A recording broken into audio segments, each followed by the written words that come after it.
आगे बढ़ते हैं। प्रधानमंत्री नरेंद्र मोदी ने दिल्ली में कैथोलिक बिशप्स के क्रिसमस समारोह में शिरकत की। इस दौरान पीएम मोदी ने ईसाई समुदाय को क्रिसमस की शुभकामनाएं दी और कहा कि भारत अपनी विदेश नीति में राष्ट्रीय हित के साथ ही मानव हित को भी प्राथमिकता देता है। साथ ही उन्होंने कहा कि बीते 10 साल में भारत 10वें नंबर की अर्थव्यवस्था से 5वें नंबर की अर्थव्यवस्था बन गया, क्योंकि हमने खुद पर भरोसा किया और हमने हिम्मत नहीं हारी। भारत अपनी विदेश नीति में नेशनल इंटरेस्ट के साथ ही ह्यूमन इंटरेस्ट को भी प्राथमिकता देता है। कोरोना के समय पूरी दुनिया ने इसे देखा भी और महसूस भी किया। कोरोना की इतनी बड़ी महामारी आई तो दुनिया के कई देश जो ह्यूमन राइट्स और मानवता की बड़ी बड़ी बातें करते हैं, वे इन बातों को डिप्लोमेटिक वेपन के रूप में इस्तेमाल करते हैं। जरूरत पड़ने पर वे गरीब और छोटे देशों की मदद के लिए पीछे हट गए। पीएम ने कहा कि उस वक्त उन्होंने केवल अपने ही हित की चिंता की, लेकिन भारत ने परमार्थ भाव से अपने सामर्थ्य से भी आगे जाकर कितने ही देशों की मदद की। साथ ही जर्मनी के क्रिसमस मार्केट में हाल ही में हुए हमले में 5 लोगों की मौत और श्रीलंका में 2019 के ईस्टर बम धमाकों का जिक्र करते हुए पीएम मोदी ने कहा कि जब समाज में हिंसा फैलाने की कोशिश होती है तो उन्हें बहुत दुख होता है। उन्होंने लोगों से चुनौती के खिलाफ लड़ने के लिए एक साथ आने का आग्रह भी किया।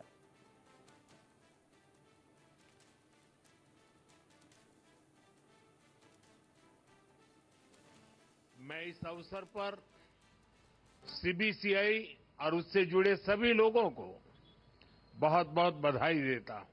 भारत अपनी विदेश नीति में भी नेशनल इंटरेस्ट के साथ साथ ह्यूमन इंटरेस्ट को प्राथमिकता देता है। कोरोना के समय पूरी दुनिया ने इसे देखा भी और महसूस भी किया। कोरोना जैसी इतनी बड़ी पैंडेमिक आई, दुनिया के कई देश जो ह्यूमन राइट्स और मानवता की बड़ी बड़ी बातें करते हैं, जो इन बातों को डिप्लोमेटिक वेपन के रूप में इस्तेमाल करते हैं, जरूरत पड़ने पर वो गरीब और छोटे देशों की मदद से पीछे हट गए। उस समय उन्होंने केवल अपने हितों की चिंता की, लेकिन भारत ने परमार्थ भाव से अपने सामर्थ्य से भी आगे जाकर कितने ही देशों की मदद की। When there are attempts to spread violence and cause disruption in society.